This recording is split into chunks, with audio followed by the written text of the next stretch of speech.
Nous avons suivi une formation organisée par CES for Common Ground pour le projet Plateforme des jeunes. On nous a fait une formation sur le leadership et la gérance de conflits.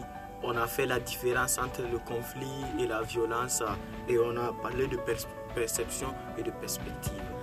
Donc pour moi, l'identité, c'est ce qui nous caractérise. Je m'explique, l'identité, ça évolue en fonction de notre vie, si je peux le dire. Prenons par exemple le cas de l'identité héréditaire que j'hérite vraiment de mes parents, mon nom, la langue aussi.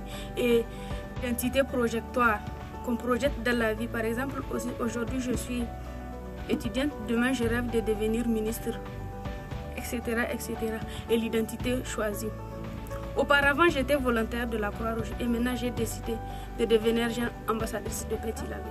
J'ai compris que la paix est quelque chose de très fragile. Il faut bien l'entretenir. Car si elle se brise, le fait de la reconstituer va prendre beaucoup de temps. Même si on arrive à la reconstituer, elle ne va pas revenir comme avant. Le conflit et la violence sont deux choses différentes.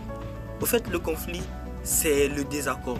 On peut voir des choses, je peux voir quelque chose et dire que la chose elle est comme cela et une autre personne va dire que non, ce n'est pas comme cela. Donc tout le monde a sa perception de voir les choses. La perception que j'ai dépend de ma position actuelle.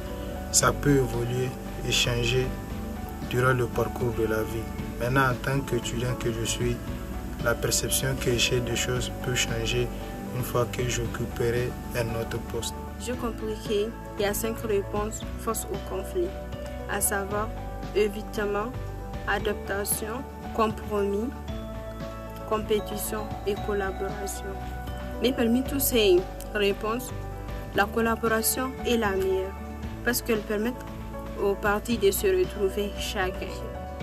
Auparavant, je pensais qu'un leader n'est que quelqu'un qui est élu, qui est choisi juste par les autorités.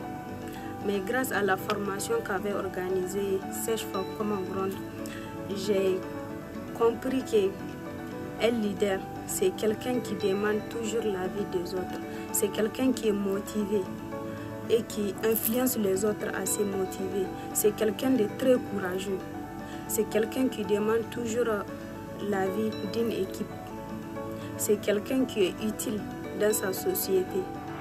Quand on préserve la dignité de l'autre, la personne se sent honorée et du coup ça crée la confiance.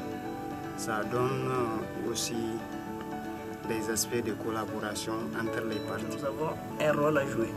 Notre rôle, c'est de s'organiser entre jeunes afin d'identifier les problèmes qui gangrènent la jeunesse, l'environnement de la jeunesse.